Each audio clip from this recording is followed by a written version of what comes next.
Bismillahirrahmanirrahim. Assalamualaikum warahmatullahi wabarakatuh. Innal hamdalillah nahmaduhu wa nasta'inuhu wa nastaghfiruh.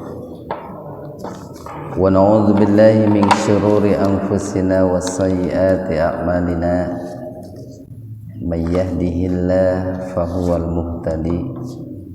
Wa may yudlilhu falan tajida lahu waliyyan mursyida. Asyhadu an la ilaha illallah wahdahu la syarikalah wa asyhadu anna Muhammadan abduhu wa rasuluh alladzi la nabiyya wa la rasula ba'da. Hadirin ikhwatu iman, jemaah kuliah subuh yang mudah-mudahan senantiasa diberikan kesehatan dan perlindungan Allah Subhanahu wa taala.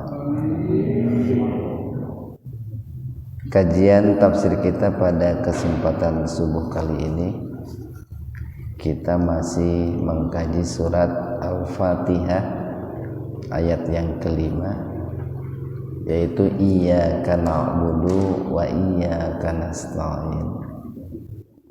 Yang kemarin sudah kita sampaikan bahwa di antara persinggahan-persinggahan ataupun tahapan-tahapan untuk mencapai hakikat iyyaka na'budu wa iyyaka nasta'in itu, pertama adalah kita harus melewati tahapan ikhbatnya.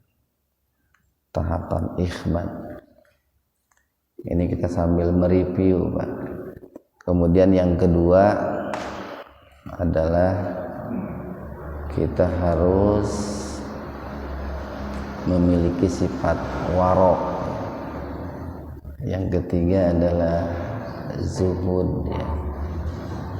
Kemudian yang keempat kemarin kita sampaikan adalah roja. Kita berharap kepada Allah Subhanahu wa taala. Kemudian yang kelima adalah kemarin apa tuh? Riayah gitu ya. Riayah. Artinya kita harus menjaga dengan ilmu dan amal, ya. Ilmu harus dijaga dengan amal dan amal pun harus dijaga dengan ilmu. Artinya kita harus menjadi seorang yang alimin wa amilin. Tidak hanya cukup alimin, orang yang berilmu tapi tanpa amal. Dan tidak hanya cukup orang yang gemar beramal tapi tanpa landasan ilmu. Kemudian yang berapa tuh? Ketujuh, ya. Yang ketujuh itu adalah yang keenam itu adalah muraqabah gitu. Kita harus menanamkan dalam diri kita itu adalah sifat merasa diawasi oleh Allah dan sifat yang selalu mendekat, ya, mendekat kepada Allah Subhanahu wa taala. Kemarin kita sampaikan kenapa kita harus mendekat, ya. Karena memang pada awalnya antara kita dengan Allah itu dekat, ya. Antara kita dengan Allah itu dekat. Bahkan kalau kita lihat dalam surat Qaf, ya, ayat berapa itu? Di situ Allah berfirman, wa nahnu aqrabu ilaihi min hablil warid. Wa nahnu aqrabu ilaihi min hablil warid. Dan aku dekat gitu, dan aku lebih dekat gitu, kepada hambaku, kepada ibadi gitu. Jadi Allah mengatakannya kepada hambaku melebihi dekatnya urat leher gitu. Nah, kenapa awalnya kita itu dikatakan mendekat, Pak? Karena ada kesamaan, Pak. Di satu sisi Allah itu maha suci, ya. Kemudian di sisi lain kita pun pada awalnya itu suci. Kita itu manusia pada awalnya fitrah suci. Nah, ketika kita berada dalam posisi fitrah suci, kemudian Allah itu kan maha suci, maka pada saat itulah kedekatan kita dengan Allah itu sangat dekat. Tetapi ya itu kan seiring berjalannya waktu gitu, bertambahnya usia itu, banyak sesuatu yang buruk yang kita dengar gitu. Bahkan sengaja kita dengarkan gitu. Banyak sesuatu yang tidak baik yang kita lihat, bahkan barangkali sengaja mata kita ingin melihatnya gitu. Banyak sesuatu yang menyimpang yang kita pikirkan gitu. Bahkan mungkin kita sengaja untuk memikirkannya. Banyak pemikiran-pemikiran yang aneh, yang nyeleneh gitu. Banyak tindakan-tindakan tangan kita, langkah-langkah kaki kita gitu.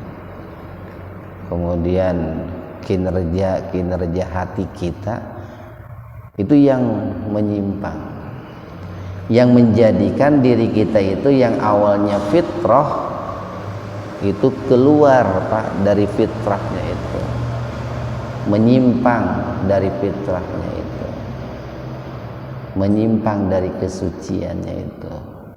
Nah, ketika kita itu menyimpang dari kesucian atau keluar dari kesucian, maka pada saat itu sudah tidak sinkron lagi dengan Allah. Allah maha suci, sementara kita sebagai manusianya kotor. Maka jauhlah itu, jauhlah antara kita dengan Allah, atau jauhlah antara Allah dengan kita. Gambaran ringannya begini saja, umpamanya kita nih habis mandi, badan kita sudah bersih gitu ya, pakaian kita pun sudah rapi, sudah wangi gitu. Tiba-tiba ada orang yang keluar gitu ya, habis main lumpur gitu. Kita kan tidak mungkin mau mendekat atau mau merangkul orang itu. Tidak mungkin kita mau berjabatan tangan, apalagi sampai merangkul orang yang badannya penuh dengan lumpur. Nah, begitu saja gambarannya itu. Nah, begitu pula halnya ketika orang itu kotor, itu jauh dengan Allah itu, karena Allah itu maha suci. Nah, makanya kita diperintahkan untuk muraqabah, untuk muraqabah. Bahkan ada yang mengistilahkannya itu bukan hanya muraqabah, muqarrabah gitu. Ada muraqabah, ada muqarrabah. Walaupun ada juga yang mengistilahkannya sama-sama aja. Kalau muraqabah itu perintah untuk mendekatkan diri kembali kepada Allah. Umpamanya nih ada, kita kan diawali dalam setiap hari itu dengan anjuran bertoharoh. Bertoharoh itu menjaga kebersihan lahiriah kita. Hakikatnya itu Pak, hakikatnya atau dominannya bahwa ketika kita bertoharoh itu membersihkan lahiriah kita. Apakah itu dengan wudu atau dengan mandi janabat lah. Kemudian yang kedua nanti ada yang disebut dengan tazkiyah. Tazkiyah yaitu mensucikan batiniah kita. Dengan cara apa? Dengan cara beristighfar, dengan cara bertaubat, dengan cara melakukan ketaatan-ketaatan. Kita sholat itu dalam rangka mendekatkan diri kepada Allah, dan agar kita merasa selalu diawasi dengan Allah. Kita zakat, kita membaca Al-Quran itu Pak, itu dalam rangka mendekatkan diri kita dengan Allah, dan agar tumbuh kesadaran bahwa kita itu harus mendekat ke apa? Merasa diawasi oleh Allah Subhanahu wa taala. Nah, itu yang keenam itu, Pak, yang keenam. Kemudian yang ketujuh, ya, tahapan yang ketujuh untuk sampai kepada hakikat iyyaka na'budu wa iyyaka nasta'in itu adalah ini, tabattul, Pak. Tabattul. Apa tabattul itu? Nah, ini sebetulnya sudah masuk ke dalam bahasa kita, Pak. Batal gitu. Batal itu beda dengan batil. Kalau batil itu menggunakan to, batil, pakai to. Kalau batal itu menggunakan ta. Apa tabatul itu? Yaitu kita harus memisahkan diri, memutuskan diri dari hal-hal yang selain Allah Subhanahu wa taala, dari hal-hal yang tidak mengundang hadirnya ridha Allah Subhanahu wa taala. Ini bisa kita lihat umpamanya dalam surat yang ini bunyinya itu begini, wadhkurisma rabbika watabattal ilaihi tabtila. Surat apa itu, Pak? Ya, Al-Muzammil, ya. Silakan dibuka surat Al-Muzammil ayat 10, Pak.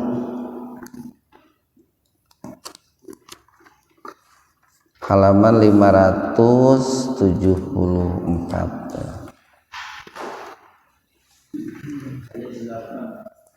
Ayat 8. Al-Muzammil ayat 8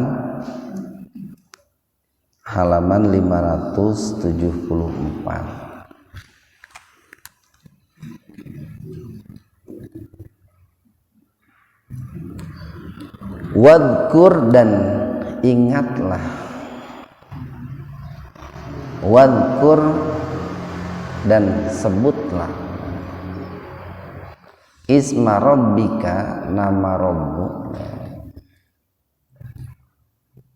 watabattal, nah itu, Pak, watabattal, dan bertabatullah, ilaihi, kepadanya, tabtila, dengan sebenar-benarnya tabatul. Nah, artinya begini, Pak, bahwa ketika kita melaksanakan ibadah itu harus tertanam dalam diri kita itu sifat tabatul. Kita harus memisahkan diri dari niatan-niatan yang lain selain ridho Allah Subhanahu wa taala. Kita harus memutuskan dari orientasi-orientasi yang lain. Kita harus menghilangkan niatan-niatan yang lain selain untuk mendapatkan ridho Allah Subhanahu wa taala. Nah, ini yang sering berulang kali kita sampaikan gitu. Dan boleh jadi ini kesalahan dalam penyampaian ulama atau ustadz lah ketika memberikan motivasi kepada jamaahnya gitu. Dimana seringkali kan kita mendengar bahwa ibadah-ibadah yang dilakukan itu seringkali digiring atau diarahkan kepada para jamaahnya itu untuk meraih kesuksesan dunia gitu. Terus seringkali digiring ke situ. Bapak-bapak, ibu-ibu, lamun hayang dagang maju mah sing rajin sholat duha gerak. Nah, jadi diarahkeun ka ditu tah. Bapak-bapak, ibu-ibu, lamun hayang cager penyakit mah sing rajin sedekah gitu. Jadi dengan adanya arahan-arahan seperti itu mengakibatkan ada sebagian masyarakat itu yang salah niat, Pak. Ada sebagian masyarakat itu yang salah niat ketika beribadah. Niatnya itu bukan untuk mencari ridha Allah. Niatnya itu bukan untuk meraih surganya Allah. Niatnya itu bukan mencari kebahagiaan akhirat, tapi semata-mata untuk atau sebatas mencari kesuksesan dunia. Itu kan rugi itu Pak, rugi sekali ya. Ibadah yang kita lakukan itu kalau orientasinya hanya dunia, rugi kan, terlalu murah gitu. Karena bisa jadi nanti begini, keinginan dunianya dikabul oleh Allah, tapi dia tidak mendapatkan bagian ataupun sisa di akhirat. Makanya kita sering sampaikan harus dipisahkan gitu. Harus dipisahkan antara niat dengan manfaat gitu. Harus dipisahkan dengan niat dengan faidah atau hikmah lah. Niat kita beribadah itu harus ikhlas, wajib ikhlas karena Allah. Tidak boleh ada muatan-muatan duniawi, Pak. Tidak boleh ada tujuan-tujuan duniawi. Baru nanti, setelah kita selesai menunaikan ibadah, kita memohon hikmahnya, Pak. Memohon manfaatnya, memohon faidahnya. Umpamanya nih selesai ngaji gitu ya, selesai ngaji, ya Allah mudah-mudahan Al-Quran ini menjadi hujah bagi saya kelak di yaumul akhir. Ya Allah mudah-mudahan Al-Quran ini menjadi syafaat bagi saya di yaumul akhir. Jangan dari awal itu, atau mungkin begini, ya Allah mudah-mudahan gitu ya, dengan rajinnya saya membaca Al-Quran saya dibukakan pintu rizki gitu. Itu setelah beres kita baca Quran gitu Pak. Jangan sebelum baca Quran itu, ya Allah saya mau baca Quran mudah-mudahan dagang poi laku, nantong gitu Pak. Jangan disimpan di awal gitu Pak, karena nanti yang kita dapat itu hanya itu gitu. Yang kita dapat itu hanya itu kan, innamal a'malu binniyat. Sesungguhnya amal itu kan tergantung niatnya. Lamun baca Quran niatnya hayang dagang laku, nya eta nu didapat Pak. Maka niatnya itu adalah tugas kita untuk menjaganya Pak. Niat itu tugas kita untuk menjaganya, harus lurus karena Allah. Sementara hikmah dan faidah itu tanggung jawab Allah untuk menunaikannya. Ya, silakan. Kaitannya dengan niat dan juga ibadah, kan ada hadis bahwa siapa yang di rumahnya dibacakan surat Al-Baqarah, maka setan akan menjauh dari rumah kita. Ya. Insyaallah sebaliknya malah rahmat dan rumah kita. Sekarang karena meyakini itu, kita saat membaca juga sudah berniat meruqyah ya, maksud harapannya ini sebelum membaca nih niatnya dengan harapan mudah-mudahan Allah menjauhkan setan-setan di rumah kita. Nah itu kan sekilas ada nuansa dunia juga. Iya. Gimana? Iya bagus ya. Jadi terkadang gitu ya terbersit dalam diri kita itu niatan duniawi. Makanya nanti kalau dikaitkan dengan ruqyah, salah satu rahasia gitu ya, salah satu rahasia sejauh mana dan secepat apa seseorang itu dalam melakukan ruqyah itu tadi niat itu, niat. Semakin dia bagus niatnya gitu, semakin dia bagus niatnya, maka akan semakin cepat proses keberhasilan itu. Nah, padahal gitu ya, padahal mungkin pada awalnya Pak, pada awalnya ketika orang itu melakukan sesuatu dan setan itu akan selalu ikut campur di situ, Pak. Setan itu tahu betul bagaimana untuk mengkaburkan amalan seseorang itu. Itu dari niat itu. Nah, untuk memerangi godaan setan itu berat itu. Terlebih-lebih barangkali kalau kita belum punya pemahaman yang bagus itu. Tapi lama-kelamaan ketika sudah terbiasa gitu, bahwa ketika kita membaca surat Al-Baqarah pun gitu, itu niatnya akan ikhlas karena Allah. Makanya nih, ketika kita meruqyah, kita jangan punya keyakinan bahwa yang menyembuhkan itu surat An-Nas. Itu bisa syirik itu, Pak. Syirik tanpa sadar itu. Jadi ada sebuah sebuah keyakinan yang sepintas tidak menyimpang gitu. Yaitu ketika kita memiliki keyakinan bahwa dengan surat An-Nas itu, dengan surat Al-Falaq itu, dengan surat Al-Fatihah itu, seseorang itu sembuh. Nah, ketika kita punya keyakinan bahwa Al-Fatihah bisa menyembuhkan orang, bahwa An-Nas dan Al-Falaq itu bisa menyembuhkan orang, bahwa Al-Baqarah itu bisa menyembuhkan orang, nah itu kita sudah jatuh, Pak, sudah jatuh kepada kesyirikan itu. Nah, cuman kan untuk bisa menghindari hal-hal seperti itu perlu latihan-latihan.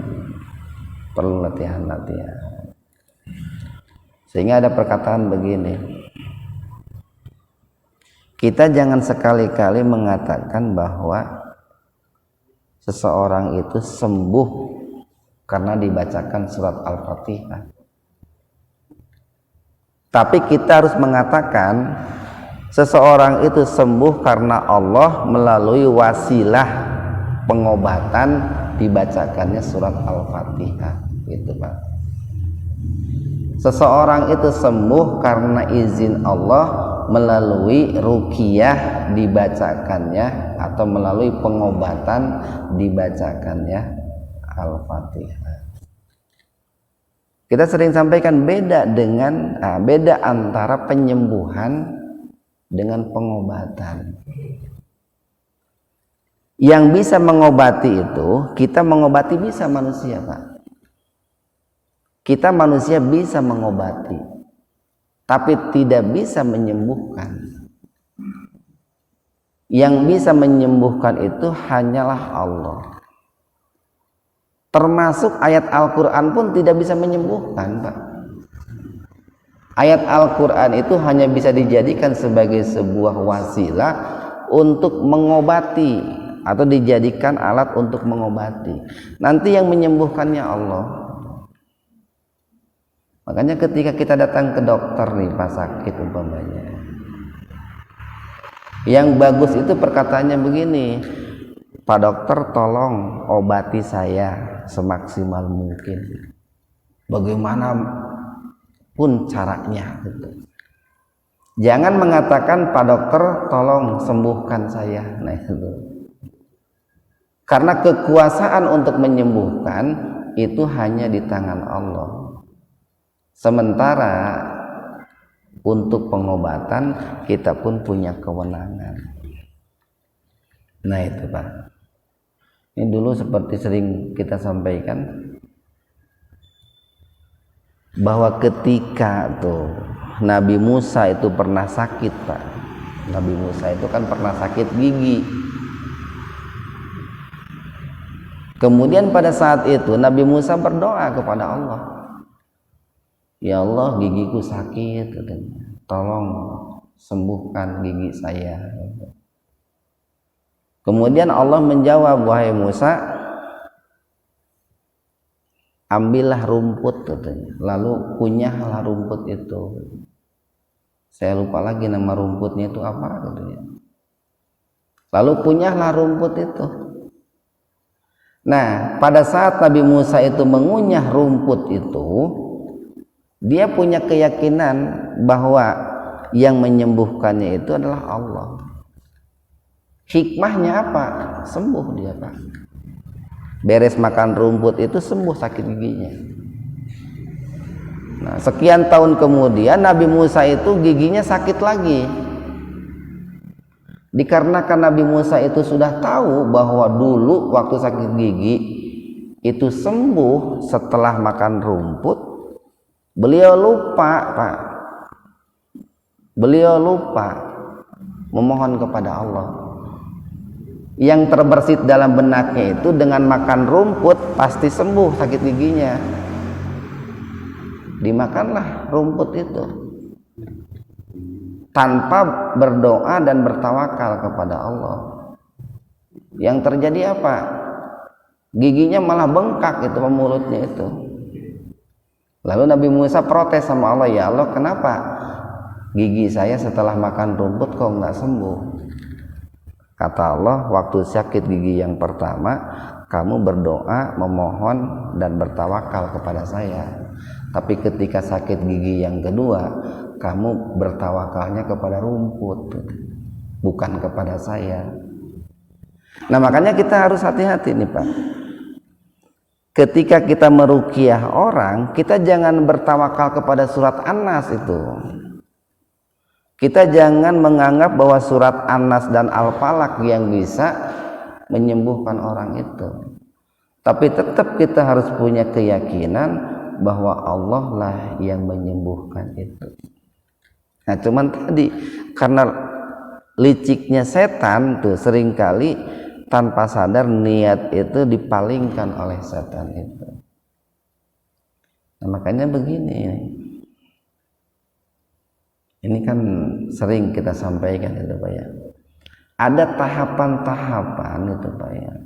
Ada tahapan-tahapan agar amal kita itu betul-betul mencapai hakikat amal. Pertama nih, Pak, al-ilmu, Pak. Ilmu itu adalah tahapan yang pertama agar amal kita itu sampai kepada hakikat amal. Yang kedua, nah, dari ilmu itu nanti akan muncul iradah itu, keinginan. Semakin orang itu banyak ilmu, semakin banyak keinginannya itu.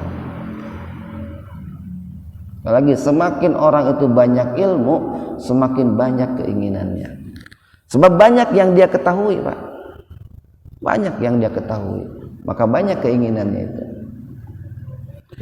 Tahapan yang ketiga setelah dia punya iradah naik itu, dia akan punya azam, punya tekad bulat, Pak, punya tekad kuat. Setelah dia punya azam, setelah iradah yang ketiga itu niat ya, niat. Yang ketiga niat. Nah, setelah niat baru naik ke azam. Setelah dari azam, maka nanti naik kepada amal, kepada realisasi. Nah, itu sebetulnya dalam tahapan-tahapan itu ada hal-hal yang harus kita pahami. Seperti tadi dalam niat itu. Dalam niat itu harus betul-betul lillahi rabbil alamin atau lillahi ta'ala. Nah, untuk sampai kepada lillahi ta'ala itu ilmu itu. Ilmu seperti tadi ya kan, tidak iya sepintas sepele gitu ya, sepintas sepele antara menyembuhkan dengan mengobati gitu ya, sepintas sepele. Atau antara surat Al-Ikhlas, An-Nas itu dijadikan sebagai sebuah obat atau wasilah untuk menyembuhkan, dengan punya anggapan An-Nas dan Al-Falaq itu bisa menyembuhkan. Itu kan sepele kelihatannya gitu ya. Padahal justru disitulah, Pak, disitulah untuk mengukur sejauh mana tingkat keilmuan dan keyakinan seseorang itu. Nah, terima kasih Pak Petayo. Jadi tabatul, Pak. Maksudnya bahwa ketika kita melakukan ibadah-ibadah itu, apapun itu ibadahnya, maka kita harus memisahkan, memutuskan, membatalkan dari niatan-niatan selain lillahi ta'ala, selain karena Allah subhanahu wa ta'ala. Oh, salat saya batal, berarti kan putus itu Pak. Puasa saya batal, berarti putus itu. Oh, nikah saya tidak jadi, berarti kan batal gitu. Jadi tabatul itu memisahkan, memutuskan, Pak. Nah, maksud tabatul di sini atau dalam surat Al-Muzammil tadi itu bahwa ketika kita beribadah itu harus memutuskan dari niatan-niatan selain Allah Subhanahu wa taala. Dan ketika kita mengatakan memutuskan, sebetulnya di balik istilah memutuskan itu ada menyambungkan, Pak. Kan kebalikan dari memutuskan itu menyambungkan. Jadi kalau perintah yang pertama kita harus memutuskan dari niatan-niatan selain mencari ridho Allah, maka perintah yang keduanya kita harus menyambungkan dalam beribadah itu niatan-niatannya itu semata-mata karena Allah Subhanahu wa taala. Nah, itu Pak tahapan yang ketujuh. Makanya ini harus dipahami betul. Kalau kita ingin mengatakan iyyaka na'budu wa iyyaka nasta'in.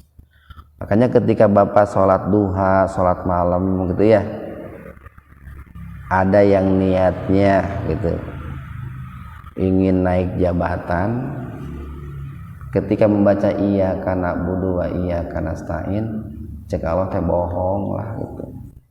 Pan tadi di awal didinya teh lain iyyaka na'budu wa iyyaka nasta'in, tapi hayang naik jabatan sholat malam teh kan gitu Pak. Mun dijawab langsung Mbak, ketika kita bersedekah, ya Allah saya akan sedekah mudah-mudahan penyakit saya sembuh gitu.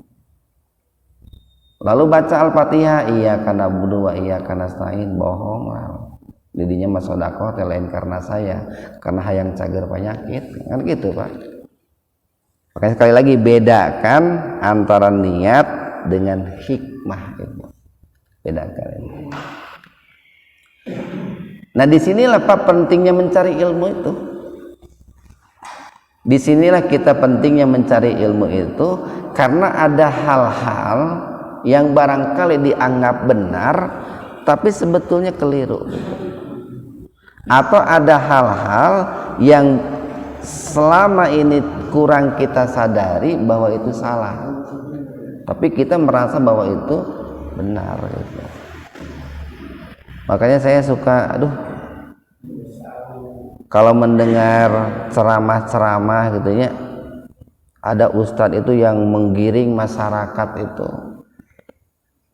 Jadi dalam melakukan amaliyah ibadah itu digiringnya itu kepada duniawi gitu kan.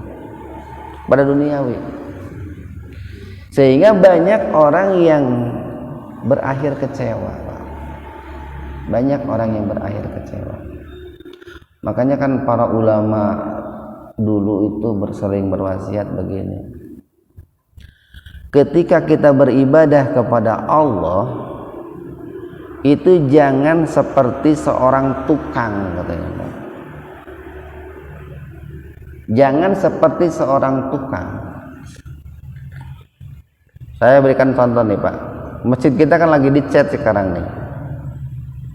Sebelum kemarin tukang cat itu ngecat masjid ini, itu ada negosiasi Pak dengan Pak Ian itu. Minta ongkosnya sehari sekian.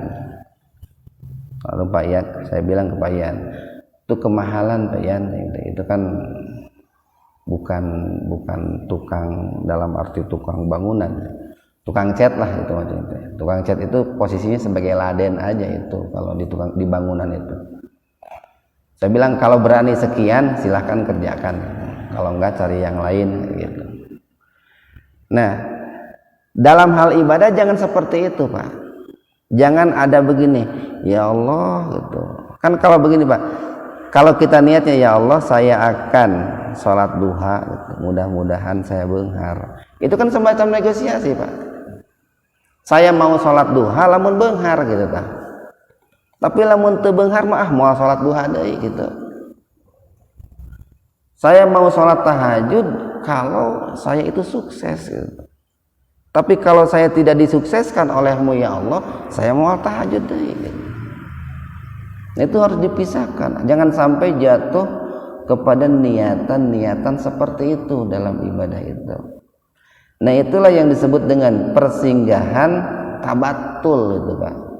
Tahapan tabatul untuk mencapai agar ibadah kita itu sampai ke tingkat iyyaka na'budu wa iyyaka nasta'in. Makanya perlu dikoreksi terus itu.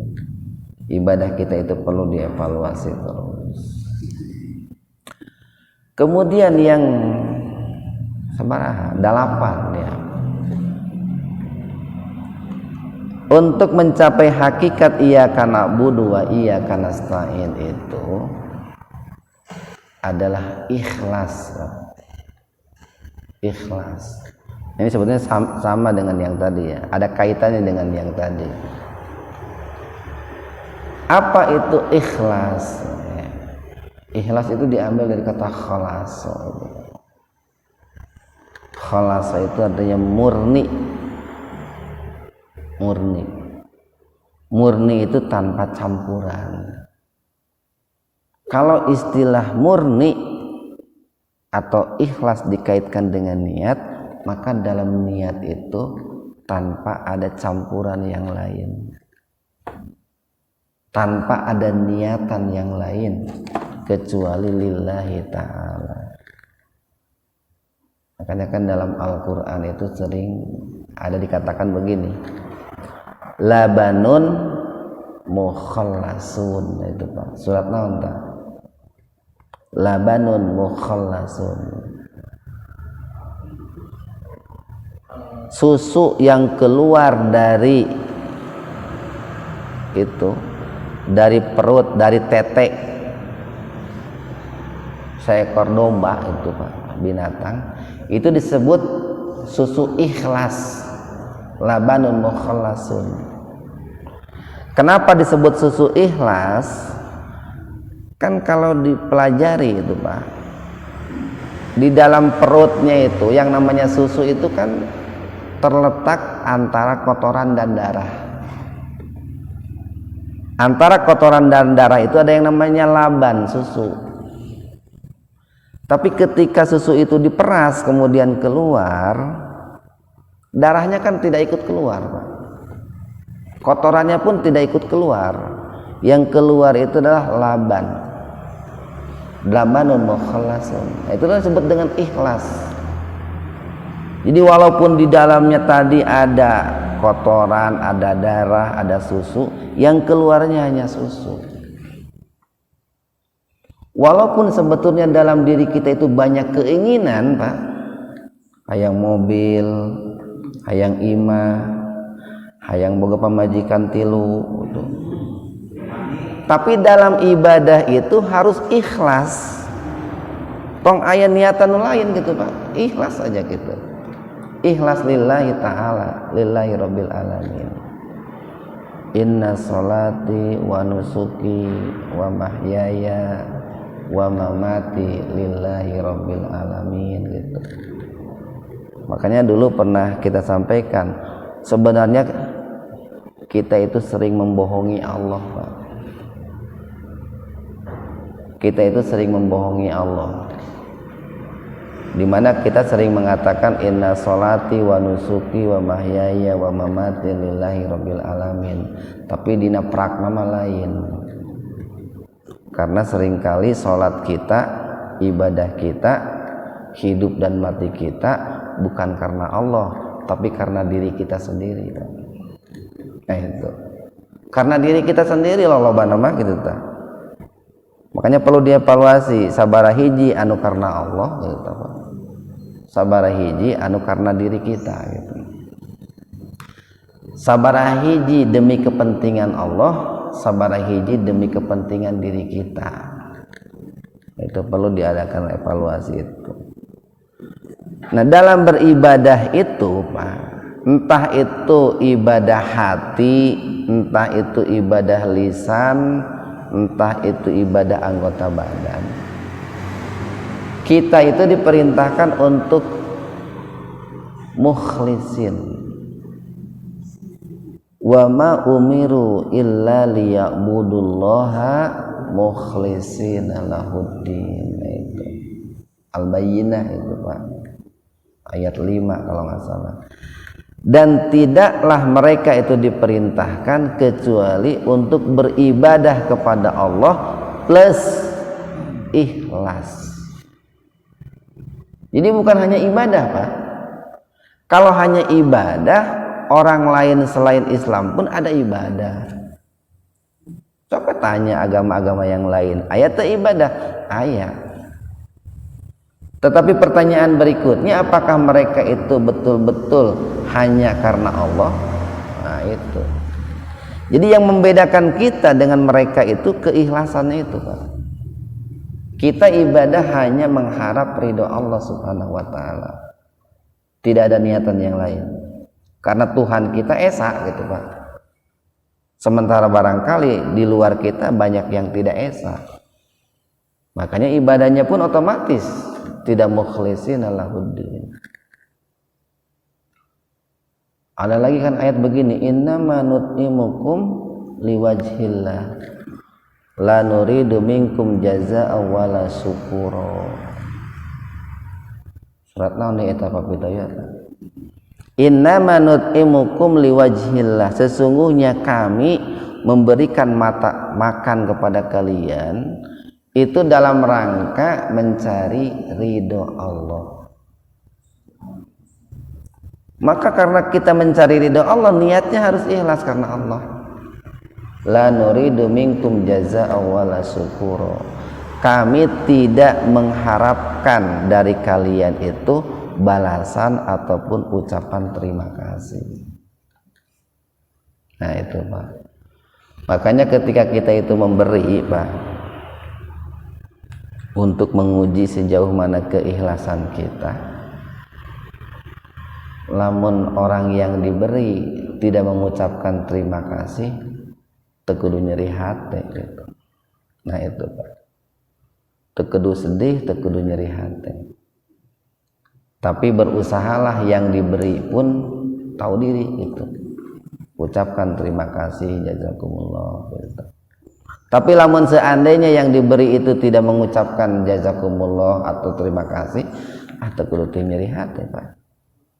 Kan tadi ayat itu, innama nut'imukum liwajhillah la nuridu minkum jazaa'an wala syukura. Rek ngucapkeun terima kasih erek henteu, pokokna mah saya mah mere ikhlas karena Allah. Nah, itulah rahasia kenapa setan itu tidak sanggup mengganggu, menggoda orang yang ikhlas gitu, Pak. Ini dina surat naon tah? Setan itu kan pernah bersumpah itu, akan kami sesatkan seluruh hamba-Mu ya Allah kecuali hamba-hamba-Mu yang soleh. Itu saya lupa lagi ayatnya. Illa ibadakal mukhlasin, itu akan aku sesatkan seluruh hamba-Mu ya Allah kecuali ibadakal mukhlasin, hamba-hamba-Mu yang soleh itu. Makanya dulu kan pernah ada dialog itu, Pak, ada dialog antara malaikat dengan Allah. Jadi suatu ketika malaikat itu bertanya kepada Allah, ya Allah, makhluk apakah yang paling kuat? Allah menjawab, gunung, katanya. Gunung itu makhluk yang sangat kuat, tangguh. Kemudian malaikat bertanya lagi, adakah yang lebih kuat dari gunung? Allah menjawab besi. Akan jadi rata tak ku beko ku besi itu. Banyak gunung-gunung yang besar itu rata. Malaikat bertanya lagi, adakah yang lebih kuat dari besi? Allah menjawab api. Malaikat bertanya lagi, adakah yang lebih kuat dari api? Allah menjawab angin, air. Malaikat bertanya lagi, adakah yang lebih kuat dari air? Ada, angin. Lalu bertanya lagi malaikat, adakah yang lebih kuat dari angin? Ada, hambaku yang ikhlas. Itu. Mereka adalah hamba-hambaku yang ikhlas. Itu lebih kuat dari gunung, lebih kuat dari besi, lebih kuat dari api, lebih kuat dari air, lebih kuat dari angin. Makanya cek bahasa pawayangan Bapak, orang ikhlas itu orang yang sakti mandraguna, itu bisa ngelehkeun gunung, bisa ngelehkeun cai, bisa ngelehkeun api, besi gitu. Komo ngelehkeun manusia madaletik gitu Pak. Sehingga orang yang ikhlas itu karena dia sakti, kuat Pak, tangguh, ketika beramal lalu amalnya itu dipuji orang, dia tidak terlalu bahagia Pak, biasa-biasa aja gitu. Saya katakan terlalu Pak. Jadi kalaupun dia bahagia, bahagianya dalam batas-batas yang wajar aja. Dia meyakini sesuatu yang wajar kalau berbuat baik dipuji orang, itu kalau orang ikhlas begitu. Begitu pula sebaliknya, ketika dia berbuat baik lalu tidak dipuji orang, dia pun tidak akan bersedih dan tidak akan berhenti beramalnya itu. Toh saya beramal itu bukan untuk mencari pujian manusia, tapi mencari pujian dari Allah Subhanahu wa taala. Nah, cuman kan iya susah Pak, susah menjaga keikhlasan itu. Makanya ada salah satu cara nih untuk menjaga kesusahan itu, menjaga keikhlasan itu. Satu nih Pak, kita ada pepatah begini. Ini ilmu nih. Orang yang beramal, orang yang tidak beramal karena takut riya, itu disebut ini. Orang yang beramal karena riya itu adalah syirik, keikhlasannya itu hilang. Tapi sebaliknya Pak, orang yang tidak beramal karena takut riya itu dosa itu. Sekali lagi, orang yang beramal karena ingin dipuji orang itu riya, syirik kecil itu. Begitu pula orang yang meninggalkan amal karena takut dibilang riya, itu dosa itu.